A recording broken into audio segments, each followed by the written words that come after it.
Hello everyone. सो आज हम लोग रिवाइज करने वाले हैं अकाउंटिंग फॉर कंसाइनमेंट। हम लोग अपना सीरीज चला रहे हैं किस चीज़ का बताओ, सीएमए इंटर का financial accounting chapter wise detailed revision, जिसमें हम लोग आज रिवाइज करने वाले हैं अकाउंटिंग फॉर कंसाइनमेंट। अगर आपने चैनल अभी तक सब्सक्राइब नहीं किया तो फटाफट चैनल को सब्सक्राइब कर दो, बेल आइकन प्रेस करो, ताकि तब जब भी मैं कोई नया वीडियो डालूँ आपको तुरंत पता चल जाए, है ना। चलो आ जाओ, तो हम लोग अभी रिवीजन करने वाले हैं किसका बताओ, कंसाइनमेंट अकाउंटिंग का। क्या होता है ये कंसाइनमेंट बिजनेस, पर वो समझते हैं। देखो, हमारे पास जब भी हम लोग बिजनेस को एक्सपेंड करना चाहते हैं ना, हमारे पास ऑप्शन तो है कि हम लोग ब्रांचेस खोल लिया अलग अलग जगह पे। जैसे मान लो मुझे लगता है कि मेरा गुड्स जो है वो सेल हो सकता है पटना में, हो सकता है मेरा गुड्स मान लो सेल दिल्ली में हो सकता है, मुंबई में हो सकता है, तो मैं चाहता हूँ ना अलग अलग जगह ब्रांचेस ओपन कर लूँ।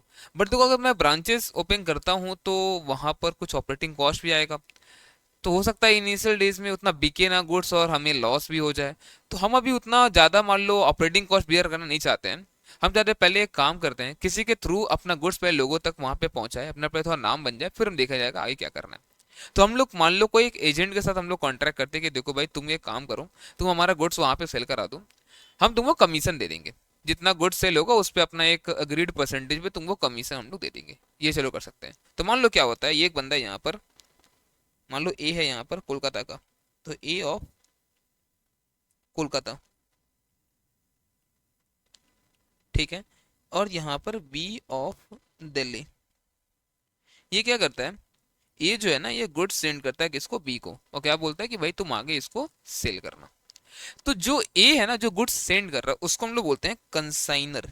क्या बोलते हैं बताओ हम लोग, कंसाइनर। और जो बी है जो गुड्स आगे सेल करेगा कमीशन के लिए, उसको हम लोग बोलते हैं कंसाइनी। क्या बोलते हैं बताओ उसको हम लोग, कंसाइनी। तो जहां पर जो ये ए है ना, ये जब गुड्स सेंड करता है, ये जब गुड्स सेंड, बाबा सुनना, सेल नहीं, जब ये गुड्स सेंड करता है बी को, तो उसके साथ साथ कुछ खर्च भी आता है। लाइक तुमको फ्रेट लग सकता है, इंश्योरेंस लग सकता है, इंश्योरेंस वगैरह खर्चा मान लो लग गया इन सब चीज़ का। तो जो भी खर्चा ये सब लगा, ये खर्चा लगा के बी को गुड्स भेजता है। बी क्या करता है, बी मान लो रेलवे के थ्रू हम लोग गुड्स हम लोग भेजे, तो वहां पर क्या होगा, वहां पर गुड्स को वो लिया, अनलोडिंग करवाया, फिर वहां से लेकर गुड्स स्टेशन से लेकर अपने गोडाउन तक लेकर आता है, वहां तक खर्चा। और फिर गुड्स जब तक सेल नहीं हो तब तक गोडाउन में रेकरिंग जो खर्चा हमारा लगता है, लाइक रेंट हो गया, इलेक्ट्रिसिटी हो गया, ये सब का खर्चा हमारा लगते रहता है जब तक गुड्स सेल नहीं हो जाए। तो क्या होता है, at the end of the period, जब भी ये बातचीत हमारा हो गया, अब क्या होगा उसके बाद जब गुड्स सेल हो गया ना, तो हम लोग बैठते हैं एक बार देखते हैं कितना गुड्स हम लोग इसको सेंड किए थे। मान लो हम लोगों ने 1000 पीस इसको हमने सेंड किया कोई एक गुड्स का, ये क्या किया, 800 पीस सेल कर दिया है, ठीक है। और इन सबको करने में मान लो इसका 50,000 का खर्चा भी आया है, और कुछ इसका कमीशन बनता है मान लो इसमें 1 लाख का, ऐसे। तो 1,50,000 रुपया डिडक्ट करके ये बाकी पैसा हम लोगों को ये भेज देगा, जितना सेल हुआ उतना का, बाकी 200 उसका पड़ा रहेगा, फिर जब बेचेगा फिर दे देगा, ऐसे का चलते रहता है। तो ये जो है कंसाइनर, ये गुड्स सेंड जब करता है ना, तो मान लो ऐसे क्या हुआ, गुड्स ये 1000 पीस जब सेंड किया था ना, तो मान लो रास्ता में कुछ अगर हो गया तो, कहीं मान लो कोई गुड्स अगर निकाल भी लिया तो, है ना, इसके पास सिर्फ 950 ही पहुंचा और उसको पता भी नहीं है कि 1000 भेजा गया था। तो ये सब कोई दिक्कत ना हो इसलिए क्या करता है ना, ये जो है ना, जब बी को गुड्स भेजता है तो एक इनवॉइस भी भेजता है साथ में, एक डॉक्यूमेंट भेजता है, उसमें लिखा होता है कितना गुड्स इसको भेजा गया है, क्या खर्चा लगा है, कितना हम आगे इसको बेचना है, क्या कमीशन मिलेगा, सब कुछ इसमें दिया रहता है मान लो, ठीक है। उसको हम लोग बोलते हैं परफॉर्मा इनवॉइस। तो ये परफॉर्मा इनवॉइस कौन भेजता है, कंसाइनर भेजता है कंसाइनी को, containing the details of the good send, price at which is to be sold, उसका कमीशन क्या, ये सब कुछ इसमें लिखा रहेगा। और बी क्या करता है, बी जब ये सब कुछ हो जाएगा, मान लो बी सेल कर दिया गुड्स, उसका खर्चा सब दिखा दिया, ये करता है, ये ए को ये भी एक डॉक्यूमेंट भेजता है जिसमें ये चीज लिखा जाता है कितना गुड्स बिका है, कितना में बिका है, क्या खर्चा लगा, सब कुछ लिखा लिखा रहेगा उसमें भी, और कितना क्या रेमिटेंस करना उसको, फाइनल पैसा वो भी सब दिया रहेगा इसमें। तो उसको हम लोग क्या बोलते हैं बताओ, उसको हम लोग बोलते हैं अकाउंट सेल्स। मतलब ए जो है वो भेजता है परफॉर्मा इनवॉइस, बी क्या भेजेगा, मतलब कंसाइनी, क्या कंसाइनी भेजेगा इसके पास क्या बताओ, अकाउंट सेल्स, है ना। अब इसके बाद और भी हम लोग एंट्री वगैरह समझेंगे, हम लोग पहले यहाँ तक छोटा सा समझते हैं, जो नोट्स जो है ना पढ़ते हो उसमें एक बार देखो क्या।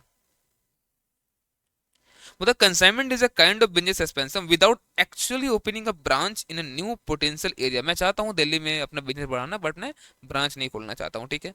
अंडर दिस बिजनेस ओनर, जो गुड्स का ओनर है कौन, consignor, send goods to the agent, agent कौन है यहाँ पर बताओ, be consignee, to be sold by consignee on commission basis, वो बेचेगा उसको हम लोग कमीशन प्रोवाइड करा देंगे, ठीक है ना। Okay, ownership of the goods remain with the consignee. एक बात समझ लें, जब हम लोग गुड्स सेंड करते हैं तो ओनरशिप ट्रांसफर नहीं होता, ओनर अभी भी हम ही है, हम अभी गुड्स सेंड कर रहे हैं, ओनर हम ही है। जब फाइनली गुड्स सेल हो जाएगा ना कस्टमर को, तब ओनरशिप ट्रांसफर होगा। अभी जब भेजा गया तो यहाँ पे ओनरशिप ट्रांसफर नहीं होता है, क्योंकि वो हमारा एजेंट ही तो है, ठीक है, हमारे भी यहाँ पे सेल कर रहा है, और क्या। Ownership of the goods remains with the consignor only until and unless the goods are sold by the consignee and ownership transfer to the buyer directly on selling of the goods by the consignee। जब हम लोग goods sale करवा देंगे उससे, जब मान लो consignee cell किया तो जो कस्टमर को मिल रहा है डायरेक्टली उसको ओनरशिप चल जाता है ना। तो hence the relationship of the consignee and consignee बता क्या होता है, प्रिंसिपल एंड एजेंट का रिलेशन यहाँ पे होता है। प्रोसीजर बता क्या होता है इसका, consignor send goods to the consignee along with the document called proforma invoice. ये प्रोसीजर पे काम हम लोग करते हैं, परफॉर्मा इनवॉइस बेस्ड है, containing the details of the goods send, price at which it can be sold etcetera by incurring some expenses. कुछ एक खर्चा होता है उसको हम लोग लगा के बेचते, जैसे हमारा फ्रेट हो गया, इंश्योरेंस हो गया, सब खर्चा लगता है हमारा। फिर कंसाइनी गुड्स रिसीव करता है by paying unloading charges and take the goods to the godown, वो गोडाउन तक लेके जाता है। Now consignee sold sales goods and sends all the details of the various expenses incurred. जैसे अब ले गया तो अनलोडिंग चार्जेस क्या लगा, उसका गोडाउन तक ले जाने का खर्चा क्या लगा था रेलवे स्टेशन से, फिर गोडाउन का रेंट, वहाँ का इलेक्ट्रिसिटी, सेलिंग एक्सपेंस, कमीशन वगैरह सब कुछ लिख के वो भेजेगा। किस में बताओ, एक अकाउंट सेल्स करके एक डॉक्यूमेंट में, ठीक है। ये जो हमने वहाँ बात किया अभी, यहाँ पे एक चार्ट यहाँ बनाया हुआ है, ठीक है। चलो, अब बेसिक कुछ टर्म्स है क्या हम लोग समझ जाए, परफॉर्म इनवर्स का मतलब क्या होता है, अकाउंट सेल्स का मतलब समझ हम लोग को आ गया। अब बात करते हैं एक्सपेंसेस हम कंसाइनमेंट, इनको बात करने पहले कुछ एक एंट्री पे समझते हैं हम लोग, एक बार आ जाओ पहले देखो ध्यान से, पहले एंट्री को समझ जाते हैं हम लोग। यहाँ पे एंट्री दिया हुआ है, इसी तरह हम लोग पढ़ते हैं, फिर हम लोग आएंगे ऊपर क्या लिखा हुआ। अब देखो, जो हम लोग बात करते हैं एंट्रीज का, एक चीज समझो। अब जो हमारा जो ओनर है, जैसे मान लो यहाँ पर ए है, ठीक है, ए है जो यहाँ पे बिजनेस कर रहा है। अब ए का जो है ना, मान लो अपना बिजनेस तो चल ही रहा है, कोलकाता में वो अपना बिजनेस कर रहा है, वो क्या करता है साइड से अपने स्टार्ट किया कंसाइनमेंट वाला बिजनेस। सो पर सबसे बड़ा क्या करता है वो, उसका मान लो ट्रेडिंग अकाउंट है, ठीक है। वो ट्रेडिंग में ध्यान दो, वहाँ पर 2 ओपनिंग स्टॉक होगा। लेट उसका ओपनिंग स्टॉक उसके पास 100 पीस पड़ा हुआ है 20 रुपये करके, ठीक है, 2000 रुपये। फिर वो परचेज करता है इस साल में 2 परचेज 1000 पीस, लेट चलो वो भी 20 रुपये के लाया है। बट क्या करता है इसमें से वो कुछ गुड्स भेजता है कंसाइनी को। मान लो यहाँ पे वो 3000 वो गुड्स भेज दिया कंसाइनी को, और बाकी वो अपने पास सेल किया मान लो 15,000। तो 15,000 वो सेल किया है, ठीक है, कितना करके, 30 करके मान लो, ठीक है। अब बताओ क्लोजिंग स्टॉक कितना होगा। सर अभी तो क्लोजिंग स्टॉक ये दिख रहा है 20, यहाँ पे 1000 था और ये 10,000, ये तो ज़्यादा हो गया, ठीक है रुक जाओ, इसे काम करते हैं हम लोग, ये 1000 कर लेते हैं, तो 1100 होता ना, 1100 में मान लो 700 बेच दिया है, और ये 150 भेजा था कंसाइनी, ऐसा मानो, ठीक है ना। तो ठीक है चलो, 700 ये गुड्स क्या क्या था, ये बेच दिया था। तो अब क्या हुआ, अब आपको दिखेगा, देखो सर 1000 परचेज किया और 100 पहले से था, 1100 700 बेच दिया। आप क्या बोलोगे, सर 400 क्लोजिंग स्टॉक है। बट आप बताओ क्या 400 क्लोजिंग स्टॉक है, क्या 400 क्लोजिंग स्टॉक है, नहीं सर 400 क्लोजिंग स्टॉक है ही नहीं, क्योंकि 250 ही पड़ा होगा इसके पास तो, क्योंकि बाकी तो कंसाइनमेंट चला गया गुड्स। तो एक काम करो, पहले सुनो, यहाँ अगर 250 दिखाओगे, क्या मैचिंग कॉन्सेप्ट काम कर रहा है बताओ, तो यहाँ पर सिर्फ 250 दिखाओगे तो नहीं सर। एक काम करो, पहले यहाँ पर दिखा दो गुड्स सेंट ऑन कंसाइनमेंट, ठीक है ना। तो यहाँ पर दिखा दो by goods sent on consignment कितना, 150 गुड्स, हटा दो यहाँ से 20 है जो तुम्हारा कॉस्ट था। अब क्या होगा, गुड्स सेंट ऑन कंसाइनमेंट का अलग से अकाउंट बन गया, वहां पे दिखाओ टू ट्रेडिंग कितना आया तुम्हारे पास, ये आ गया 3000। और अब यहां से हम लोग क्या करते हैं, हम लोग हर कंसाइनमेंट, मान लो मेरा 5 जगह चल रहा है ऐसा कंसाइनमेंट, तो जैसे मान लो ये दिल्ली को हम लोग भेजे, ठीक है, तो हम क्या बोलेंगे, हम लोग अकाउंट बनाएंगे consignment to Delhi account, consignment to Delhi account, ठीक है। और अब यहां पर हम लोग शो कर देंगे बाय कंसाइनमेंट टू दिल्ली। मान लो अभी एक ही है अभी फिलहाल, और पूरा पूरा गुड्स हम लोग इसी को भेज दिए 150, और अभी कॉस्ट ही भेजो, कोई इनवॉइस प्राइसिंग का कोई मान लो कोई लफड़ा नहीं है। तो हम लोग यहाँ क्या बोलते हैं, consignment to Delhi account debit to goods sent on consignment, यहाँ दिखाते हैं हम लोग कितना बताओ, ये 3000 रुपया, इस तरह से चलता है। समझ में आ रहा है क्या। तो देखो, तो पहले क्या एंट्री हो, goods sent on consignment account debit to trading, ठीक है, उसके बाद हो कंसाइनमेंट टू जो भी नाम रहेगा दिल्ली मुंबई जो भी, to goods sent on consignment, और ये इनवॉइस प्राइसिंग का क्या बात हम लोग आगे समझेंगे। अब क्या होता है, गुड्स भेजने में कुछ खर्चा लगेगा, तो क्या बोलेंगे हम लोग, अब जहां भी, अब एक बार गुड्स तुम ये अकाउंट तुम शुरू कर दिया, देखो तुमने गुड्स यहां से निकाल दिया, तुमने गुड्स यहां से निकाल दिया, उसके बाद गुड्स एक बार यहां पर आ गया ना, अब ये अकाउंट है हमारा नॉमिनल अकाउंट, जहां जहां पे खर्चा है सब जगह हम लोग कंसाइनमेंट टू दिल्ली, मतलब जहां जहां नॉमिनल अकाउंट आएगा ना, खर्चा हो गया फिर रेवेन्यू कुछ हो गया, जहां जहां पे नॉमिनल अकाउंट आएगा वहां पे यूज करेंगे हम लोग कंसाइनमेंट टू, जो भी अकाउंट हमारा होगा टू दिल्ली मान लो। तो अब नॉर्मली क्या बोलते हैं हम लोग, expense account debit to bank बोलते हैं ना, पैसा खर्च करने पे, जैसे मान लो फ्रेट हम लोग पे किए तो freight account debit to bank, insurance account debit to bank, but ये सब कुछ कैसा अकाउंट है, सब फ्रेट और इंश्योरेंस कैसा अकाउंट है, सब नॉर्मल अकाउंट, हम लोग बोले consignment to Delhi account debit to bank. और क्या खर्चा किया दिखा देंगे हम लोग, बोलो बात समझ में आता है, तो जो भी कंसाइनर खर्चा करेगा यहाँ पे दिखा देगा, ठीक है, कंसाइनमेंट टू टू कैश और बैंक। अब अगर मान लो हम लोग को एडवांस मिल रहा है, बहुत बार क्या होता है, जैसे मान लो भाई तुमको हम दे दे रहे हैं 150 गुड्स ऐसे हम लोग मान लो, तो तुमको सिर्फ फ्री में दे देंगे, तुम कुछ एडवांस हो दो हम लोग को, अगर एडवांस हम लोग को मिला तो कैश और बैंक अकाउंट डेबिट टू, जिससे मिला वो कंसाइनी का नाम हम लोग लिख देंगे। अब क्या होता है, जैसे ही कंसाइनी गुड्स रिसीव करेगा, देखो रिसीव करने का अलग से कोई एंट्री नहीं होगा, लेकिन उसके बाद वो खर्चा करता है, सेल करता है ना, वो अकाउंट गुड्स रिसीव किया फिर वो सेल करेगा, खर्चा करेगा, तो जितना भी वो खर्चा करता है वो खर्चा का एंट्री क्या बोलेंगे हम लोग, अब normally consignment to account debit to bank बोल देते हम लोग अभी ना, जब कंसाइना किया तो क्या बोले, टू बैंक बोले हम लोग अभी ना। बट एक बात बताओ, क्या अभी क्या हमारे पास से पैसा जा रहा है, अगर कंसाइनी खर्चा कर रहा, सोचो आप, अगर कंसाइनी खर्चा कर दे रहा है तो हम लोग क्या टू बैंक लिख सकते हैं, मान लो 5,000 खर्चा किया, नहीं सर टू बैंक तो नहीं लिख सकते, हाँ बट खर्चा हमारा ही है तो डेबिट तो यहाँ पर मतलब ये अकाउंट डेबिट तो होगा, खर्चा तो यहाँ पर हो रहा है, बट टू बैंक नहीं बोल पाएंगे। हाँ बट एक चीज ध्यान में रखिए आप कि जिसको जिसको देना है पैसा ले कंसाइनी, हम लोग को तो चुकाना पड़ेगा ना, तो उसको आप कर दीजिए क्रेडिट, उसको लायबिलिटी बना लीजिए, हाँ ये बात भी सही है, तो एक काम करते हैं टू कंसाइनी कर लेते हैं क्या, तो समझो पैसा हमको पे करना चाहिए था, बिजनेस हमारा है, वो तो बस कमीशन लेगा, तो जो अभी हमारे बिहाफ में वो पे कर रहा है ना, वो हमसे मांगेगा कल के दिन में वो, तो एक काम करते हैं टू कंसाइनी करके दिखाते हैं, सारा खर्चा जो भी वो खर्चा करेगा टू कंसाइनी के दिखा देंगे हम लोग। ओके ठीक है सर, दिखा दिए हम लोग, तो जो भी वो खर्चा किया हम लोग यहाँ पर दिखाएंगे, ठीक है। फिर जैसे उससे हमको पैसा मिलेगा कैश और बैंक अकाउंट डेबिट टू दिखा देंगे, ठीक है। और कुछ जो गुड्स बच जाएगा हमारे पास, मतलब वो सब जो गुड्स अभी रहेगा सेल, जैसे है ना हमने एग्जांपल लिया था, तो जैसे मान लो इसी में 150 हमने बेचा, 100 उसने बेच दिया, 50 अभी रह गया, तो भाई हम लोग दिखा देते हैं goods with consignee consignment to Delhi account में, तो इसे दिखा देंगे हम लोग स्टॉक एंड कंसाइनमेंट ऐसे। बट जब वो सेल करेगा, अब जब वो सेल करता है तो आप समझो ध्यान से, भी यहाँ पे बहुत इंपॉर्टेंट चीज है यहाँ पे, ठीक है। जब वो सेल करता है तो दो चीज हो सकता है, आइदर कैश सेल हो सकता है या फिर क्रेडिट सेल हो सकता है, ठीक है।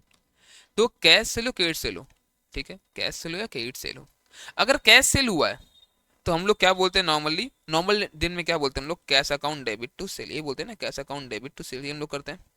बट अभी क्या पैसा हम लोगों को मिल रहा है, नहीं सर पैसा हम लोगों को नहीं मिल रहा है, पैसा किसको मिल रहा है, पैसा मिल रहा है कंसाइनी को, हम लोग को दे देगा, ठीक है, तो हम लोग बोलेंगे कंसाइनी अकाउंट डेबिट।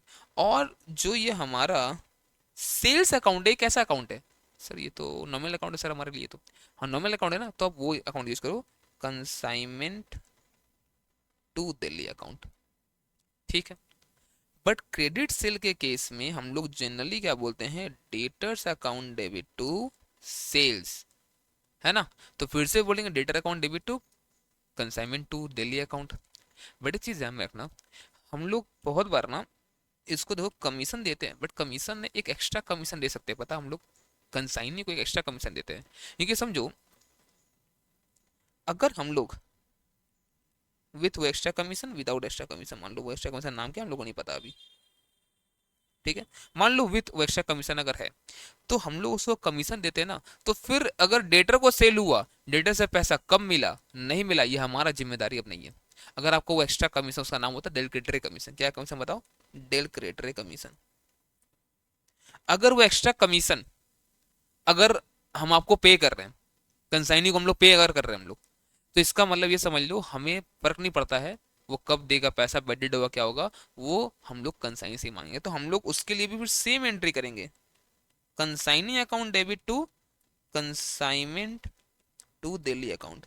लेकिन अगर वो एक्स्ट्रा कमीशन वो डेलिकेटरी कमीशन हम लोग उसको नहीं दिए हैं, तो एक चीज ध्यान में रखना, वो क्रेडिट सेल वो फिर अब हमारा जिम्मेदारी है, कितना बैडेड हुआ क्या होगा वो भी हमारा जिम्मेदारी है, ठीक है ना। तो उसके लिए हम लोग डेटर अकाउंट डेबिट डायरेक्टली करते हैं, ठीक है। बहुत बार क्या होता है हम लोग कंसाइनमेंट लिख कंसाइनी अकाउंट को डेबिट करते हैं, बट पैसा जितना उससे नहीं मिल पाएगा हम लोग उससे मांगने से, मान लो बहुत बार क्या होता है ना, हम लोग लिख लिए consignee account debit to consignment to Delhi account, but कल के दिन में बैडेड हुआ तो हम लोग को अपने अकाउंट में बुक करना पड़ जाएगा, ये बात ध्यान में रखना, ठीक है। तो वही देखो यहाँ पे लिखा हुआ क्या है, अगर डेटर कमीशन हम लोग दे रहे हैं तो फिर कैश से क्रेडिट हम लोग पूरा पैसा आपसे लेंगे, सीधा मतलब है consignment account debit to consignee account debit to consignment to Delhi account. लेकिन डेटर कमीशन अगर नहीं, ये तो हम लोग बोल रहे हैं सीधा डेटर अकाउंट। लेकिन बात पता है क्या होता है, बहुत बार अपना सम में देखोगे ना, इंस्टीट्यूट हम लोग को यूज कर ले डायरेक्टली कंसाइनी अकाउंट लिख देता है वो, और फिर बैड डेट को बाद में एडजस्ट कर देता है, बहुत बार ऐसा किया हुआ इंस्टीट्यूट, ठीक है। No entry for bad debt shall be passed in the books of the consignor if del credere commission, अगर ऑब्वियस सा बात है डेलीगेटरी कमीशन अगर हम लोग दे रहे हैं ना अगर, तो फिर हम लोग अलग से एक सीधा में रखना, अगर डेलीगेटरी कमीशन हम लोग को दे रहे हैं तो फिर हम लोग को बैड डेट का हमें फिर नहीं सोचना है, फिर तुम समझो सब कुछ क्लियर है चीज। चलो अब बात करते हैं ये क्या था यहाँ पर एक्सपेंसेस। अब देखो एक्सपेंसेस हमारे यहाँ पर कंसाइनमेंट में दो तरह का हो सकता है, एक होता है रिकरिंग एक्सपेंस, एक होता है नॉन रिकरिंग एक्सपेंस। अब क्या होता है, जितना भी हमारा रिकरिंग एक्सपेंस है इसका मतलब है कि सेम गुड्स पे वो खर्चा बार बार लग सकता है, बट नॉन रिकरिंग का मतलब क्या होता है, एक बार वो खर्चा लग गया तो दोबारा नहीं लगेगा उस पर्टिकुलर गुड्स पे। अब तो तुम बोलोगे सर जैसे मान लो क्या क्या होता है, तो अब जैसे मान लो मैंने बोला क्या कि जितना भी कंसाइनर खर्चा है, कंसाइनर का जो भी खर्चा है, जैसे गुड्स सेंड करने का खर्चा लगता है ना, फ्रेट इंश्योरेंस ये सब चीज, तो फ्रेट इंश्योरेंस हमेशा हमेशा नॉन रिकरिंग होगा। फिर कंसाइनी का गोडाउन तक ले जाने का जितना भी खर्चा है, गोडाउन तक ले जाने का जितना भी खर्चा है वो सबका सब क्या है, नॉन रिकरिंग है। अब दिमाग में ये क्वेश्चन उठता है बार बार कि क्या कंसाइनर एक ही बार गुड्स भेजा है क्या, क्या कंसाइनी वहां से एक ही बार गुड्स ले गया क्या? हाँ भाई, वो पर्टिकुलर गुड्स तो एक ही बार भेजेगा ना, फिर तो नया गुड्स भेजा जाएगा, फिर नया कंसाइनमेंट होगा। बात समझ में आ रहा है क्या? वो पर्टिकुलर गुड्स जो है वो तो एक ही बार भेजा जाएगा ना, वो जो 150 गुड्स भेजा गया वो तो एक ही बार भेजेंगे। लेकिन समझो वो गुड्स अगर सेल नहीं हुआ और गोडाउन में रखना पड़ गया, तो उसका हर मंथ का रेंट लग जाएगा उसी गुड्स पे। हर मंथ हम लोग को सेलिंग एक्सपेंस देना पड़ रहा है, ढूंढना पड़ रहा है कि सेल हुआ कि नहीं हुआ, हम लोग को एडवर्टीजमेंट कराना पड़ रहा है। बात समझ में आ रहा है क्या? हर मंथ लाइटिंग का खर्चा लग सकता है, इलेक्ट्रिसिटी का खर्चा लग सकता है।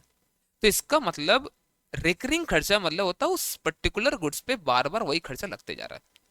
तो जितना भी हमारा नॉन रिकरिंग, कैसे समझा नॉन रिकरिंग हम लोग है, जितना भी कंसाइनर खर्चा सारा सारा नॉन रिकरिंग है, और कंसाइनी एक बार गुड्स ले गोडाउन तक आ गया उसके बाद सब खर्चा कैसा है बताओ, रिकरिंग है, ठीक है। Incurred only once on a particular goods, एक बार ना पर्टिकुलर गुड्स पे एक बार लगेगा, ठीक है। All expense of consignor and consignor expensive till the goods reaches to the godown, ये क्या होता है हमारा, ये नॉन रिकरिंग होता है। और जब आगे चल के हम लोग क्लोजिंग स्टॉक कैलकुलेट करना रहेगा, ठीक है, और एबनॉर्मल लॉस वगैरह कैलकुलेट करना रहेगा, तो वहां पर हम लोग नॉन रिकरिंग एक्सपेंस को भी लेते हैं। आप एक चीज समझो, मैं अगर बोलता हूँ आपको कि देखो मैं ना 1000 गुड्स अगर मैं लेकर आ रहा हूँ जिसका प्राइस मेरे को हर एक को पड़ा 100 रुपया, मतलब लाख रुपया, और ना लाने का भाड़ा लग गया 10,000 रुपया, तो आप पता क्या बोलते हो, सीधे बोलते हो, देखो सर आपका पड़ गया, इसका मतलब पता है कितना, 1,10,000 रुपया, कितना का, 1000 गुड्स का, मतलब आपके लिए पड़ गया 110, कितनी आ रहा ना, यस, आपके लिए एक एक का पड़ गया 110। तो ये क्योंकि नॉन रिकरिंग खर्चा है हम लोग को इसमें ऐड करना पड़ता है। तो मान लो कल के दिन में मेरे पास अगर 20 स्टॉक बच गया ना, मैं बोलूंगा 20 इंटू 110, 110 ना कि 20 इंटू 100। तो इसके लिए जानना पड़ेगा ना कितना रिकरिंग खर्चा कितना नॉन रिकरिंग, नॉन रिकरिंग ही ऐड होगा, रिकरिंग वाला हम लोग यूज नहीं करते अब नॉर्मल लॉस और इन सब में काउंट करने के लिए। आप बताओ क्या आप कस्टमर से ये बोलकर आप चार्ज कर भी सकते हो? देखो आप नॉर्मली बोलते हैं हम लोग ना कि देखो आप तो बोल रहे हो इतना का हमें लाना पड़ता है, उतना उससे खर्चा लगता है उसका, बट पता है अब आप ना जिस शोरूम में उसको रख के बेच रहे हो आप वो नहीं बोल सकते, पता वहाँ पे देख रहे इसका लाइटिंग का खर्चा, शोरूम का रेंट पता आपको कितना है, आप ना ये बोल नहीं सकते हो। पता क्या बोलेगा, आप बाहर खड़ा होकर दे दो मेरे को, क्या फर्क पड़ता है, यही फर्क पड़ता है। तो ये चमक धमक आपने तो मुझे बुलाने के लिए यहाँ तक किया ना, और क्या, इससे गुड्स सब कुछ बार बार हमारा बढ़ नहीं जाएगा ना एफिशिएंसी। तो बोलते हैं कि नॉर्मली नॉन रिकरिंग खर्चा वही सब ऐड होगा हमारे स्टॉक वगैरह में, ये जो खर्चा है सब पीएल में डायरेक्टली राइट ऑफ करो, ठीक है। ठीक है सर, तो रेकरिंग एक्सपेंस कैसा है, that being incurred periodically on same goods again and again till the goods sold by the consignor, हमारा का बार बार लगता जाएगा जब तक वो गुड्स सेल नहीं हो जाता है। तो all expenses of consignee after good reaches to the godown, एक बार गुड्स गोडाउन तक पहुंच, जैसे गोडाउन का रेंट, लाइटिंग, सेलिंग एक्सपेंस सब कुछ हमारा कैसा होता है, नॉन रिकरिंग। इसको यूज नहीं करना है कैलकुलेशन ऑफ एबनॉर्मल लॉस या फिर और हम लोग का स्टॉक में। डन। चलो अब इसके बाद हम लोग कमीशन देखना है। कमीशन जो होता है तीन तरह का हो सकता है, एक मैंने आपको नॉर्मल कमीशन होता है वो तो बता ही दिया था, साथ में क्रेडिट भी हम लोग पढ़ लिए क्या कि अगर आपको चाहते हो अपना बैड डेट का रिस्क को शिफ्ट करना, बीइंग अ कंसाइनर आप चाहते हो कि अपना बैड डेट का रिस्क को शिफ्ट करना ना, तो आप एक काम करो, कंसाइनी को बोलो मैं तुमको अलग से 2-3% देता हूँ डेलिकेटर कमीशन, वो ले लो तुम। नॉर्मल मान लो 5% देते हैं, 3% तुमको एक्स्ट्रा दे जाओ, ठीक है। अब नॉर्मली ये 3% किस पे होता है, पूरा सेल पे या क्रेडिट सेल पे? तो देखो अगर तुम देखोगे जनरल सा बात है 3% क्रेडिट सेल पे देना चाहिए, बट सब में कुछ नहीं बताते क्या करता है, हमेशा हम लोग उसको टोटल सेल पे दे देते हैं हम लोग, ठीक है। तो 3% 4% जो भी डिसाइड होगा तुमको दे देंगे। अब ये बताओ एक होता है ओवर राइडिंग कमीशन। सर ये क्या है? अब देखो ओवर राइडिंग कमीशन का मतलब होता है कि तुमको ना एक्स्ट्रा और कमीशन देंगे अगर हाई प्राइस पे तुम सेल करोगे। ये समझो अगर आपको मैंने बोला कि 100 रुपया गुड्स है, ठीक है, 120 में बेच दो, नॉर्मल प्राइस है इसका, तो 120 से ज्यादा बेचा ना अगर, उस ऊपर वाले प्राइस पे एक्स्ट्रा प्राइस पे ना तुमको और 20% देंगे, जाओ। अब ना थोड़ा जोश आएगा पता बेचने में, जो ना कन्विंस करते हैं लोगों को ना 130 में बेचते हैं ना यार, क्योंकि 10 रुपये ज्यादा अगर हुआ 25%, जैसे नॉर्मल क्या हो रहा है 120 पे हमको मिल रहा है 5%, कितना होता है ये 6 रुपया। अगर मैंने 130 में बेचा ना, तो ये जो एक्स्ट्रा प्राइस है लेट 10 रुपया, इससे 25%, इस पर 2.5 रुपया मिल जाएगा भाई मेरे को। 120 में बेचे 6 रुपया, एक्स्ट्रा 10 बेचा 2.5 रुपया मिल जाएगा, बढ़िया बात है ये तो फिर, समझ में आ रहा है क्या? तो एक काम करते हैं ना, एक बार एक छोटा सा सम है हमारे पास, question number 2 I think, question 2 देखते हैं हम लोग एक बार, आ जाओ। हम्म, आपको एग्जाम में दिखाया हुआ जून 14 में 8 मार्क का, ठीक है, और ये आई थिंक दिसंबर 23 का एमटीवी में भी ऐसा सम था उसमें भी। और देखो देखते हैं। On 1 July 13 B Datta Kolkata consign 250 computers costing 28,000 each to T Ramasamy Chennai. Expenses लग गया 17,000 रुपया भेजने में कंसाइनर को। तो देखो पहला तो क्या होगा, कंसाइनमेंट 2 जो भी चेन्नई अकाउंट होगा यहाँ पर, क्या सबसे पहले बोलेगा, वो बोलेगा कि हमने गुड्स सेंड किया, तो गुड्स सेंड कंसाइनमेंट 8,000 इंटू 250 ये दिखा देगा, ठीक है। उसके बाद जो खर्चा लगा टू बैंक करके, कंसाइनर खर्चा तो टू बैंक ही बोलेगा वो, तो वो इतना दिखा दिया। उसके बाद अब क्या बोल रहा है, बोलता है क्या, T Ramasamy spend 14,500 for clearance and selling, इसमें लग गया 1,500 पर computer as and when sale made by the consignee. अब जितना भी सेल करेगा 1,500 हर पे लगेगा, ठीक है। और ये 14,500 बताओ कैसा, ये हमारा क्लियरेंस खर्चा लग गया, बट ये खर्चा हम लोग पे नहीं है, कौन पे किया है, हमारा कंसाइनी, तो वो तो कल मांगेगा हम लोगों से, तो हम लोग टू बैंक तो बोल नहीं सकते, हम लोग अब टू कंसाइनी का नाम लिख देंगे हम लोग, और वो पैसा हम लोग दिखा देंगे यहाँ पर 14,500, ठीक है सर। अब आगे क्या हुआ है, टी रामासामी सेल किया कितना बताओ, वो 150 कंप्यूटर सेल किया 40,000 करके, बढ़िया बात है। एंड फिर 75 कंप्यूटर सेल किया 42,500 में। टोटल देखो अगर 150 प्लस 75, वो 225 कंप्यूटर्स को सेल किया है, और हर एक कंप्यूटर सेल करने पे 1,500 रुपया खर्चा आता है, सेलिंग एक्सपेंस। तो ये भी खर्चा दिखाना पड़ेगा हम लोग को, अलग दिखा यहाँ पर कुछ नहीं, एक ही बात है, 337,500 आ जाएगा ये दोनों मिलाकर, डन। चलो अब क्या बोलता है, बोलता है रामास्वामी को मिलता है कमीशन 1,500 रुपया पर कंप्यूटर सेल पे, मतलब तुमने एक कंप्यूटर बेचा 1,500 रुपया तुम्हारा, सीधा मतलब यही है। बट बोलता plus 1/4 of the amount by which the gross sale less proceeds, gross sale proceed less total commission, okay, gross sale proceed less total commission thereon exceeded a sum calculated at the rate 35,000 per computer sold। ये क्या बोला, ये तो कुछ समझ में नहीं आया मेरे को, ठीक आगे पढ़ता और क्या, T Ramaswamy send the account sale and the amount due to be, ये सब कुछ ठीक है भाई, ये लाइन क्या बोला समझ में कुछ नहीं है, एक बार और पढ़ते हैं, एक बार आओ देख क्या बोलना चाह रहा। और यहाँ पे हम लोग अपनी भाषा में पढ़ते हैं, यहाँ पे लिख ये बात करते हैं कहीं पे, देखो वो बोल रहा है क्या, सुनो, तुमने 150 कंप्यूटर बेचा है कितना करके, 40,000, यही है ना, ओके। और 75 बेचा है तुमने 42,500 करके, यही बेचा है, बोला हाँ सर। भाई क्या हो गया, 42,500 करके 75 बेचा है, कितना होता है टोटल ये, 150 इंटू 40,000 और फिर 75 इंटू 42,500,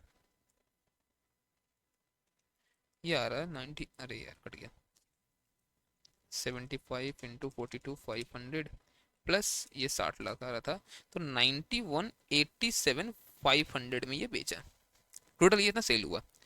अब इसका कमीशन का देखो कैसे क्या हिसाब होता है, बोलता देखो 150 कंप्यूटर प्लस 75, तुम 225 तुम बेचो ना, हर कंप्यूटर पर तुमको मिलेगा कितना बताओ, 1,500 रुपया, ये तो फिक्स है, इतना तो मिलेगा ही मिलेगा, तो 225 इंटू 1500 ये आ रहा 3,37,500। ये तो तुमको हम लोग देंगे ही देंगे। साथ में तुमने जितना एक्स्ट्रा में बेचा है ना, जितना तुमने एक्स्ट्रा में बेचा है उस पे तुमको देंगे 1/4। अब वो एक्स्ट्रा कैसे कैलकुलेट कर रहा है हम समझो। बोलता है 91,87,500 ये जो तुम बेचो इस प्राइस पे, अगर ये सब कंप्यूटर पहले बताओ अगर 35,000 का बिकता तो कितना है बिकता। ओके निकालते हैं देखो। अगर ये 225 कंप्यूटर अगर बिकता 35,000 कितना बिकता, तो 225 इंटू 35 ये आ रहा है 78,75,000। ठीक है, तुमने कितना में बेचा है 91, तो एक्स्ट्रा कितना हुआ 91,87,500 माइनस 78,75 ये आ रहा 13,12,500। मतलब ओके, मतलब इस पे 1/4 क्या, नहीं नहीं इस पे 1/4 नहीं, इसमें से तुम अपना कमीशन लेस कर दो, जो आएगा उस पे 1/4। मतलब ये क्या मजाक है मेरे साथ, कमीशन ही तो नहीं पता कितना है, दो कमीशन है इसमें, स्पेशल और ऑर्डिनरी। तो ठीक है देखिए एक बात बताओ, 13,12,500 में से स्पेशल नहीं पता और नहीं तो पता 3,17,37,500 कितना आता है ये। अब ये बच रहा 9,75,000। बोला हाँ बट इसमें से भी तो अभी हमको स्पेशल कमीशन लेस करना है ना, तो लेस है कि जो आएगा फिर ना तुम बोलो 25%। तो एक काम करो ना, एक चीज समझो, तो जो ये आएगा इस पे तुमको हम बोल रहे 25%, तो मान लो अगर ये 100 है और ये 25 है तो ये कितना होगा 125। ओके, तो 975 इंटू ये हमारा 125 है, तो इस तरह से निकाल लेंगे हम लोग अब। तो ये आ रहा 195, टोटल कमीशन कितना हो गया 195 स्पेशल 337 ये आ रहा 5,32,500। तो ये इतना का तो भैया ये कमीशन है। बोलो क्लियर है, बाकी चीज तो हमारा नॉर्मल है। ठीक है दिखा देंगे हम लोग। अब स्टॉक कैसे निकालेंगे हम लोग, तो देखो स्टॉक कैसे क्या बात करते हैं पता हम लोग बोलते हैं क्या, सुनो। स्टॉक के लिए हम लोग बोलते हैं सबसे पहले देखो कि गुड्स कितना क्या था, तो गुड्स सेंड किया था कौन, कंसाइनर किया था। ठीक है, तो वो कंसाइनर गुड्स ने सेंड के दिखा देंगे, प्लस जो वो खर्चा किया वो दिखाएंगे हम लोग, कितना किया खर्चा कंसाइनर पूरा खर्चा जैसा था ना वो दिखा देंगे हम लोग। फिर माइनस कुछ लॉसेस हुआ हमारे सामने अभी तो नहीं था छोड़ दो अभी। और non recurring expense of consignee, क्यों देखोगे कि कंसाइनी के दोनों खर्चा होगा, नॉन रिकरिंग प्लस रिकरिंग, हम लोग रिकरिंग लेते नहीं है। कौन सा लेंगे हम लोग, नॉन रिकरिंग। सर आप तो वहां पर कंसाइनमेंट अकाउंट में दिखाए थे पूरा, हाँ वहां पूरा खर्चा दिखा ना भाई, कमीशन दिखा, सेलिंग एक्सपेंस दिखा, रिकरिंग नॉन रिकरिंग वहां फर्क नहीं पड़ता है। फॉर कैलकुलेटिंग द स्टॉक और एबनॉर्मल लॉस वो हम लोग यहाँ बात कर रहे हैं कितना क्या दिखाना, वहां तो खर्चा पूरा पूरा दिखाना हम लोग को। ठीक है ना, तो 70,000 यहाँ पे ये भी किया था कुछ खर्चा आई थिंक 14-15 हजार रुपए का, तो वो भी यहाँ पर आएगा। और फिर डिवाइड करें कितना गुड्स हमारा था, कितना सेल हो गया, कितना बचा है देख लो। तो एक बात बताओ मेरे को यहाँ पर 250 भेजा गया था, 225 तो बेच दिया, 25 गुड्स ही तो बचा होगा, तो कैसे निकालेंगे देखो हम लोग यहाँ पर बोलते हैं क्या, 25 कंप्यूटर का यहाँ पे ये था। ठीक है, 28 करके प्रोपोर्शनेट खर्चा। अब देखो ये एक तरीका ये निकालने का, और जो मैं बताता हूँ ऐसे निकाल सकते हो क्या, यूनिट अमाउंट। तो गुड्स जो सेंड हुआ था, गुड सेंड हुआ था 250 और 70 लाख, इतना पड़ा था इसका। फिर कंसाइनर का खर्चा देखो अगर आप, तो उससे तो यूनिट नहीं बढ़ जाएगा, सिर्फ 17,000 का ये आपका बढ़ेगा, समझ लो तो। और अभी तक जब तक गुड्स पहुंचा इसके पास 17 था ना, यस, तो 70 लाख 17,000, इसे तो आसान होता है पता निकालना, 17,17,000। और कंसाइनी का नॉन रेकरिंग खर्चा लेना हम लोग को, जो कितना था, जो था 14,500, बाकी सब तो रेकरिंग खर्चा सेलिंग एक्सपेंस वगैरह ये सब लगा था उसका। तो ठीक है सर, तो इससे भी यूनिट नहीं बढ़ने वाला है ना, 14,500 से और एक खर्चा बढ़ गया, तो 14,500। अब हम लोग क्या बोलते हैं इसमें 70,31,500, और ये 250 का दाम है। तो सोचो अगर ये 70,31,500 ये अगर 250 का प्राइस है तो बचा कितना है 25 ना, ये कितना होगा, ये आ रहा 703,150। अब देखो यहाँ पर ये गलती है, यहाँ पर ये 50 होगा। ठीक है, अब देखो यहाँ पर जो यहाँ पर आ रहा है ना ये ऐसे भी निकाल सकते हैं हम लोग, बट पता है ये अभी आसान है, जब ना सम में नॉर्मल लॉस एब नॉर्मल लॉस ये सब कुछ अगर आ जाएगा ना, तो वहाँ पे दिक्कत होना शुरू होगा फिर आपको इस तरह से निकालने में। इसलिए मैं बोलता हूँ कि ये चार्ट जो है ना ये आप फॉलो करना, ये जो है ना ये फॉलो करना, इससे फिर गलती ना चांसेस आपका खत्म हो जाता है, गलती नहीं करोगे फिर आप इसमें। ठीक है, बड़ी समझाना बस लॉसेस क्या होता है। अभी तक आई थिंक सब कुछ आपको क्लियर है। अब आप बात करते हैं हम लोग लॉस के बारे में। ठीक है, लॉसेस क्या क्या होगा, तो दो तरह का लॉस हमें देखने मिल सकता है। ठीक है, एक होता है नॉर्मल लॉस, एक होता है एबनॉर्मल लॉस, दोनों में क्या डिफरेंस है।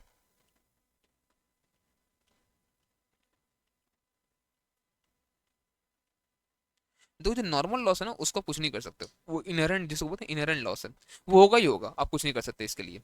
ठीक है, तो नॉर्मली पता है इसका हम लोग अकाउंटिंग में नहीं करते हैं, हम लोग कस्टमर से वसूल लेंगे आगे चल के। जैसे मान लो क्या हुआ, हमारे पास 1000 पीस कोई सामान है जिसका हम लोग पड़ा है 90,000। ठीक है, क्या हुआ इसमें 10 पीस खराब हो गया। ठीक है, 10 पीस मान लो खराब हो गया, पता नॉर्मल लॉस है ये। तो हम लोग ना सीधा पता क्या बोलते हैं, देखो हम लोग बोलते हैं 1000 पीस था, 10 पीस चला, कितना बचा 990। अब हम लोग ये माइंड सेट अपना बनाते हैं कि 990 का प्राइस हमें 90,000 पड़ा है, बस ये हम लोग मान लेते हैं। मतलब क्या, बस हम यूनिट हटाए थे हम लोग, कॉस्ट अभी वही मानते हैं हम लोग। इधर देखो क्या बोलते हैं, जब भी हम लोग निकालेंगे यहाँ पे देखो क्या बोलते हैं हम लोग कि नॉर्मल लॉस अगर हुआ है ना, ठीक है, नॉर्मल लॉस अगर हुआ है तो देखो आपको यहाँ पर यूनिट हम लोग लेस करेंगे, बट देखो यहाँ पर कुछ भी हमने लेस नहीं किया, देख रहे हो आप, क्योंकि हम लोग मानते हैं क्या कि इसको हम लोग कस्टमर से वसूल लेंगे। बट जो एबनॉर्मल लॉस जो होता है ना, उसको आप कस्टमर से वसूल नहीं सकते। जैसे मान लो आग लग गया, रास्ते में कोई एक्सीडेंट हो गया, ऐसा में अगर मान लो सामान सब हुआ, मान लो चोरी वगैरह कुछ ऐसा हो गया, तो ये ह्यूज अमाउंट जाएगा, वो ऐसा 10 पीस नहीं जाएगा, फिर आपको जाएगा वो 100-150 पीस। बट उसके लिए उपाय तो है ना अपने पास भाई, हम लोग कराते हैं ना क्लेम, मतलब वो इंश्योरेंस कराते हैं हम लोग ना, क्लेम वहां से मिलता है हम लोगों को ना। तो इसलिए बोलता है एबनॉर्मल लॉस अकाउंटिंग भी होगा, वो सब दिखाएंगे हम लोग। ठीक है, उसको हम लोग अभी यहाँ से हटा देंगे। ठीक है, और जो भी इसका प्रॉफिट लॉस होगा उसको हम लोग अपना पीएल में नॉर्मल दिखाएंगे। बट इसे ध्यान रखना एबनॉर्मल लॉस को हम लोग इग्नोर नहीं कर सकते, ऐसा मतलब खाली यूनिट घटा के नहीं होगा, यूनिट और अमाउंट दोनों ही घटाना पड़ेगा, उसको पूरा ऐसा हटा देंगे हम लोग और लेके जाएंगे कहाँ बताओ उसको हम लोग पीएल में, फिर देखा जाएगा कितना क्या प्रॉफिट का लॉस हुआ क्लेम मिलने के बाद। बट इसका हम लोग इंश्योरेंस ले सकते हैं ना, बट नॉर्मल लॉस का कोई ऐसा कुछ इंश्योरेंस वगैरह कुछ नहीं होता है। ठीक है, तो अच्छा रहेगा, ये काम करते हैं हम लोग, एक हम लोग इसका भी सम कर लेते हैं, बट इसके पहले इसका थ्योरी पढ़ दिया हुआ लॉसेस और पढ़ते हैं हम लोग। क्या होता है normal loss, loss which is inherent, हम लोग से रोक नहीं सकते and can not be avoid, for example loss during loading and unloading of tomato. सब बताओ, हम लोग टोमेटो हम लोग लोडिंग अनलोडिंग करते हैं, उसमें कुछ एक खराब हो जाएगा, मान लो फट गया, खराब हो गया सब कुछ, क्या उसको रोक सकते हैं हम लोग? हाँ, उस अगर रोक के काम करोगे ना 4 दिन लग जाएगा वो सब सामान सब रखने और उतारने में, सब समझ में आ रहा है क्या? पॉसिबल तो नहीं है उसमें, तो इट कैन नॉट बी, और ना ही तो उसको हम लोग इंश्योरेंस करा सकते हैं। Only units to be deducted and not amount as it can be charge to the customer, hence no separate account treatment required. हम लोग को जरूरत भी नहीं है अलग से कुछ करने का, हम लोग कस्टमर से वसूल लेंगे, हम लोग ये माइंडसेट बना लेंगे कि हमारा 990 का जो प्राइस है वो 90,000 है और कुछ नहीं। लेकिन अगर अब नॉर्मल लॉस हुआ है, ये क्या है, any accidental loss due to loss to the consigned goods और loss due to carelessness which can be avoided. जैसे लॉस बाय फायर, आप सिक्योरिटी वगैरह रख सकते थे वहां पर, कैमरा लगा सकते थे, पता चलता हम लोगों को, ठीक है ना, थेफ्ट वगैरह केस में। फायर अगर है तो फायर एक्सटिंग्विशर होता है, या फिर उसके बाद भी हम लोग इंश्योरेंस करा सकते हैं ना, etcetera can be insured. Units and amount both, unit भी घटेगा और अमाउंट भी घटेगा निकलते वक्त, deducted as amount as can not be recovered from the customer, इसको हम लोग रिकवर नहीं कर सकते कस्टमर से, है ना। हेंस सेपरेट अकाउंट ट्रीटमेंट इसको हम लोग को चाहिए होगा इसके लिए। तो एक सम इसके लिए भी करते हैं, क्वेश्चन मार्क किया हुआ है क्या, देखते हैं यहाँ पर होगा नॉर्मल अब नॉर्मल कोई क्वेश्चन मार्क किया हुआ होगा। ये रहा क्वेश्चन नंबर 7। तो क्या बोलते हैं, 1000 toys consigned by Rosie and Company of Calcutta to Sahu of Srinagar at a cost of 150 each।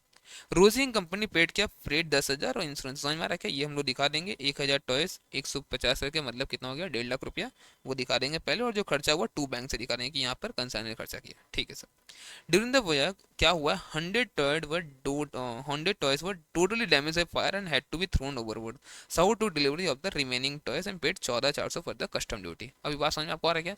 100 जो था वो पूरा पूरा बर्बाद हो गया और फेंकना पड़ गया हम लोग को, ठीक है। और समझ में आ रहा है ये नॉर्मल लॉस कहीं लिखा भी नहीं, तो हम लोग हमेशा क्या मानेंगे, अब नॉर्मल लॉस होगा। तो इसका मतलब जो गुड्स पहुंचा है कंसाइनी तक वो 900 ही पहुंचा है, इसका मतलब यही ना। तो कैसे देखो दिखाएंगे हम लोग, बोलेंगे क्या, देखो 1000 गुड्स हमारे पास था, है ना, पहले एक 50 का, जिसके लिए कंसाइनर खर्चा किया इतना, तो अभी इतना होता। बट क्या हुआ, अब नॉर्मल लॉस हो गया, एक 61,500 पूरा 1000 का था, यहाँ 1000 होगा, ठीक है, ये 1000 का था और उसमें से 100 चला गया, है ना, उसमें से 100 चला गया। ठीक है, तो हम लोग क्या बोलेंगे अब कि चलो ये 100 गया, तो अब ये यहाँ पे अभी इतना घट के अब 900 कुछ इसको मिला है, और ये 900 के रेस्पेक्ट में 14,400 पे हुआ है। बात समझ में आ रहा है? देखो इस तरह से बनाओगे ना आपको क्लैरिटी तो मिलेगा, आप गलती नहीं करोगे मुझे पता है, बट उसमें में आपको कुछ एरर हो सकता है आपसे, मुझे पता है, तो नहीं करना आप उसमें, ठीक है। बाकी सब सब नॉर्मल है, जैसे नॉर्मल नॉर्मल सब कुछ चलता है वैसे सब कुछ है। ठीक है, तो ये अगर अगर यही मान लो, अगर नॉर्मल लॉस अगर होता, हम लोग सिर्फ यूनिट हम लोग हटा देते और हम लोग ये नहीं रिमूव करते, हम लोग कॉस्ट यहाँ पे नहीं हटाते। ठीक है ना। चलो नेक्स्ट। तो आई थिंक आपको पूरा ये क्लियर तो हो चुका है। डन ना। एक बात करते हैं हम लोग क्या, कि ये जो है कंसाइनी, ये क्या एंट्री करता है अपने बुक में, ये अपने बुक में क्या एंट्री करता है कंसाइनी। देखो कंसाइनी जो एंट्री करेगा, उसके पास क्या क्या हो रहा है, पहले उसे गुड्स मिल रहा है, फिर वो कुछ खर्चा कर रहा है, फिर वो गुड्स को बेच रहा है, फिर वो पैसा रेमिट कर रहा है, या फिर कभी के बीच में एडवांस भी दे रहा है। जब उसका गुड्स मिलता है उसके लिए कोई एंट्री नहीं करना उसको, क्योंकि तो जब वो गुड्स मिल रहा है अभी तक उसका कोई भी लाइबिलिटी क्रिएट नहीं हुआ है पैसा पहुंचाने का, नहीं तो कोई एसेट है उसका वो। हाँ, उसको अपना एक सेपरेट कहीं वो स्टेटमेंट बना रहा, लिख सकता है कि मुझे कंसाइनर से इतना गुड्स मिला है, वो लिख ले अलग बात है, बट गुड्स मिलने कोई एंट्री नहीं होता उसका। ठीक है ना, तो क्या बोलते हैं हम लोग, गुड्स रिसीव करने के लिए कोई इसका एंट्री नहीं होगा एज सच। ठीक है, as consignee hold this goods on behalf of the consignor, he is not required to pass any entry for receiving the goods, तो कोई एंट्री पास नहीं करना उसको। ठीक है, अगर वो चाहता है तो किसी अपना सेपरेट एक सीट में रिकॉर्ड करके रख ले कि मुझे इतना गुड्स मिला इस कंसाइनर से, तो रिकॉर्ड रखना पड़ेगा, आगे चल के सेल कर वापस करना पैसा मुझे। ठीक है, अगर वो एडवांस देता है तब वो बोलेगा consignor account debit to cash और बैंक, एडवांस दिया अभी तो, नहीं दिया तो ये एंट्री होगा भी नहीं। ठीक है, अब वो एक्सपेंसेस इंकर्ड करता है, अब जब जब वो पैसा पे कर रहा है उसका कैश और बैंक से पैसा जा रहा है ना, बट क्या वो खर्चा, अगर सोचो अगर वो expense account debit to bank कर दिया, ये expense at the year end उसके पीएनएल में कैंसिल हो जाए, जाके जाके वहां पे होगा पैसा, पता PL account debit to expense दिख जाएगा फिर उसका। तब बताओ ये चीज सही है क्या, क्या ये एक्सपेंस उसका है? नहीं सर, वो तो ले लेगा कंसाइनर से। तो एक काम करो ना, आप अभी टू कैश बैंक कर रहे हो, ये बढ़िया बात है, आप करो टू कैश बैंक, कोई दिक्कत नहीं है। ठीक है, बट एक काम करो, आप दिखा दो कंसाइनर को, डेबिट कर दो कंसाइनर को कि आपको उससे पैसा मिल जाएगा।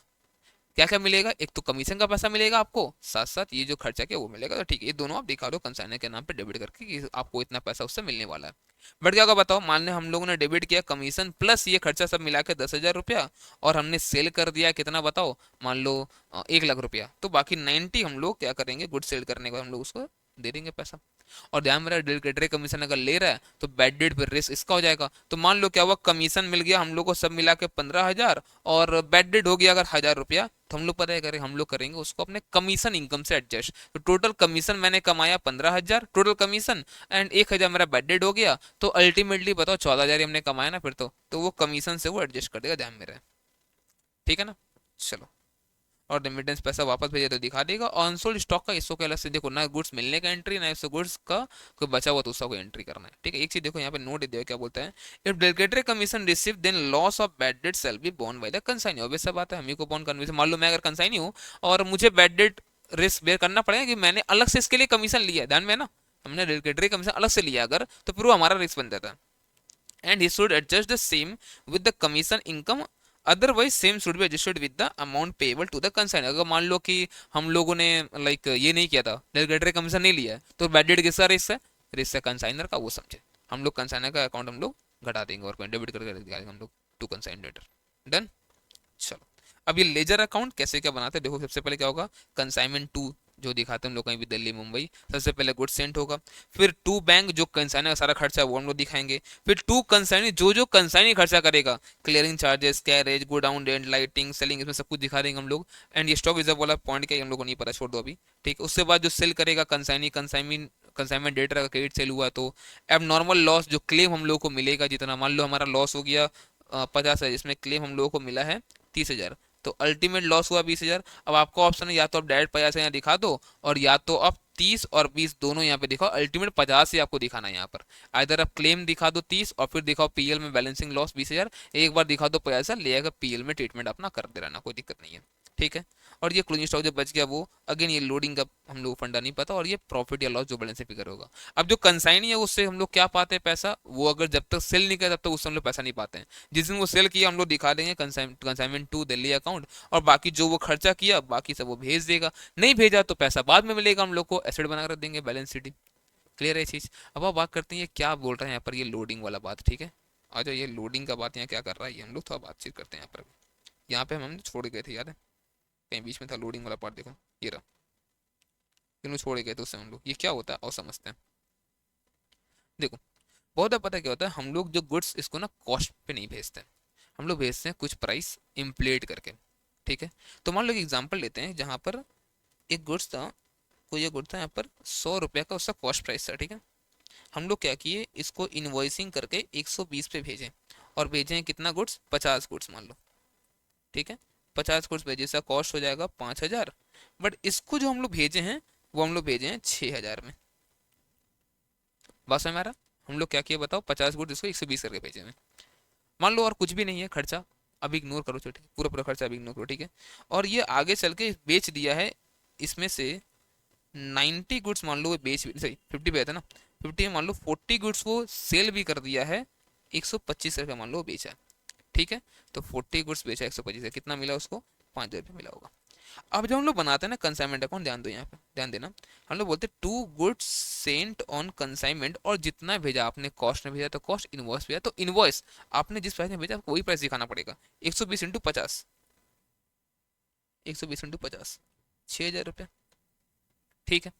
और बाई जो सेल हुआ है, तो कंसाइनी अकाउंट कितना, 40 × 125, 40 × 125, 40 × 125 ये आता है 5,000 रुपया। और क्या होगा, 10 गुड्स तो बच गया, मान लो कोई खर्चा और है भी नहीं, तो जो 10 गुड्स जो बच गया, अनसोल्ड स्टॉक दिखा देंगे हम लोग 10 गुड्स का 120 रुपया करके, 1200। अब मैं अगर आपसे पूछता हूँ फायदा कितना हुआ, तो पता है, देखो और कोई मान लो खर्चा कुछ भी नहीं है अभी, ठीक है, पूरा इग्नोर करते हैं हम लोग, तो देखो फायदा पता कितना दिखेगा, 5,000 प्लस ये 1200, 6,200 माइनस 6,000। आप अगर सिर्फ इतना कर दोगे ना, तो प्रॉफिट ऑन कंसाइनमेंट जो है ये आपको दिखेगा 200 रुपया। कितना दिखेगा बताओ मुझे एक बार, 200 रुपया। और पता है ये 200 कैसे दिख रहा है, क्योंकि देखो 120 में हमने उसको भेजा था और वो बेचा 125 में, 40 गुड 40 इंटू 5 200 दिख रहा है।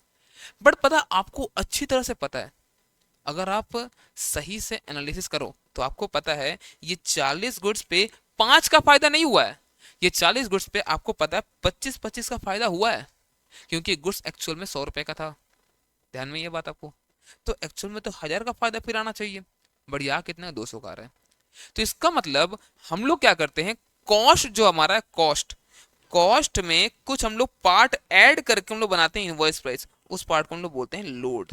क्या बोलते हैं बताओ उसको हम लोग, लोड। बट एक बात बताओ, ये लोड ऐड करके आप अकाउंट्स का ट्रू एंड फेयर व्यू आप चेंज नहीं कर सकते हो, बात समझ में आ रहा है क्या? हाँ, ये लोड आप अपनी सुविधा के लिए ऐड करो, ठीक है, लेकिन ध्यान में रहे ये at the end of the period आपको फिर ये लोड को रिमूव भी तो करना पड़ेगा ना, आपको फिर लोड को रिमूव भी करना पड़ेगा। अब बताओ आप यहाँ पर जो जो चीज आपको दिख रहा है, इसमें किस किस में चीज में लोड आपको दिख रहा है, आप बताओ। क्या गुड्स एंड कंसाइनमेंट का एक्चुअल में कॉस्ट 120 है कि इसमें लोड है? सर इसमें तो लोड है, कितना लोड है बताओ मुझे जल्दी से बताओ, कितना लोड है सर? एक एक पे 20 रुपए का लोड है सर, ये 100 का चीज से 120 में भेजा गया, तो 50 गुड्स से एक काम करो, आप यहाँ हटाओ by goods and consignment load 50 × 20, अब हटाओ 1,000 का लोड आप हटाओ, ठीक है सर हटा दिए। बट एक बात बताओ, जो क्लोजिंग स्टॉक दिख रहा है यहाँ भी तो लोड है, 10 × 120 दिखा रहा हो, ठीक है, इसका इसका लोड यहाँ हटा दो, क्लोजिंग स्टॉक रिजर्व करके कितना, 10 गुड्स पे 20 रुपया करके 200 रुपया। क्या सर ये भी लोड है क्या इसमें? ए भाई नहीं, 125 में एक्चुअल में बेचा गया है इसको, तो इसमें कोई लोड वोड नहीं है। अब दिखाओ तो कितना आ रहा प्रॉफिट, 5,000, 1,000, ये 6,000 प्लस 1,200, 7,200, 6,000 माइनस 200, 6,200 मतलब यहाँ पे ये आ रहा अब 1,000 रुपया। क्या अब ये सही आ रहा है बताओ मुझे, क्या अब ये सही आ रहा है? हाँ सर अब ये सही आ रहा है, क्यों पता है, कि लोड तुमने रिमूव कर दिया यहाँ से। तो इसी तरह से हम लोगों को अगर सम ओपनिंग स्टॉक है तो ओपनिंग स्टॉक का, गुड्स एंड कंसाइनमेंट का, क्लोजिंग स्टॉक का, और अगर एबनॉर्मल लॉस है तो इन सब पे जहां जहां पे आपने लोड देखो फालतू का अमाउंट इंक्लूड है। अब सेल मैं बोला, सिंस सेल तो एक्चुअल में सही है, मार्केट में सेल इतना में हुआ है, जिसमें लोड आपने फालतू का ऐड कर रखा है ना, उन सब को हटाओ। सर इतना झमेला क्यों करना सर, आप कॉस्ट पे दिखा दो। नहीं भाई, मेंटेन करना पड़ता है, किसमें कितना क्या गया है दिखाना पड़ता है हम लोग को, तो कॉस्ट पे दिखा सकते हो उसको तो हम लोग। तो लोड पे दिखाओ और अपोजिट साइड में लोड रिमूव कर दो। आपने यहाँ पर मान लो अगर कोई चीज क्रेडिट किया, अगर 120 पे डेबिट कर दो, उसका 20 तो हो गया ना 100 रुपया, ठीक है। चलो और देखो ये बोल रहे थे यहाँ पे क्या, if goods are send to consignee at invoice price, मान लो 120 में हम लोग भेज दिए 100 का चीज, then load should be remove from the following item. कहाँ कहाँ से, एक तो हटाना गुड्स एंड कंसाइनमेंट से, कैसे हटाएंगे हम लोग, goods and consignment account debit to consignment था ना यहाँ पर, बाई में किए थे goods and consignment load part, जो भी हम लोग किए कितना होता है यहाँ पे, यह है बाई में कितना 1,000 रुपया आया था ये, ठीक है। उसके बाद क्या बोलता है, अगर अनसोल्ड स्टॉक उसको हटाना पड़ेगा हम लोग को, consignment to Delhi account debit to closing stock reserve. ठीक है, क्लियर है क्या? और अब नॉर्मल लॉस वगैरह है तो उसका भी हम लोग हटा देंगे। बोलो, क्लियर है ये चीज? Yes sir. तो इस तरह से हम लोग को लोडिंग वगैरह हम लोग को हटाना भी पड़ता है। अगर हम लोग लोडिंग नहीं हटा रहे हैं तो फिर हमारा प्रॉफिट जो है ना एक्चुअल वो नहीं दिखेगा। क्लियर है? चलो, इससे भी हम लोग और भी सम्स हम लोग आगे मैथन में करने वाले हैं। आई थिंक आपको पूरा एक कॉन्सेप्ट क्लियर हो गया आपका। यहाँ पर जो कॉन्सेप्ट का रिवीजन था वो पूरा हो चुका है। आपको क्या करना है आप बताओ पहले, फिर से जो नेक्स्ट रिवीजन होगा हमारा, आई थिंक जॉइंट वेंचर करने वाले हम लोग, तो जॉइंट वेंचर का पहले करना क्या, आपको पूरा कंसाइनमेंट एक बार रिवाइज आपने किया, अब आपको सम्स प्रैक्टिस करना है। जिस भी, मैं बार बार बोल रहा हूँ, मैं आपको जिस भी फैकल्टी से अपने क्लासेस लिया, सारे फैकल्टी चाहिए, आप किसी से भी क्लासेस किए हो, आप अब उनका सम्स जो भी मटेरियल है प्रैक्टिस कर लो। अगर आप हमारा ही क्लासेस ले रखो तो आपका क्वेश्चन बैंक भी होगा, आप उससे प्रैक्टिस कर लो मोर देन पे। ठीक है, चलो मिलते हैं हम लोग नेक्स्ट रिवीजन में, तब तक के लिए बाय बाय।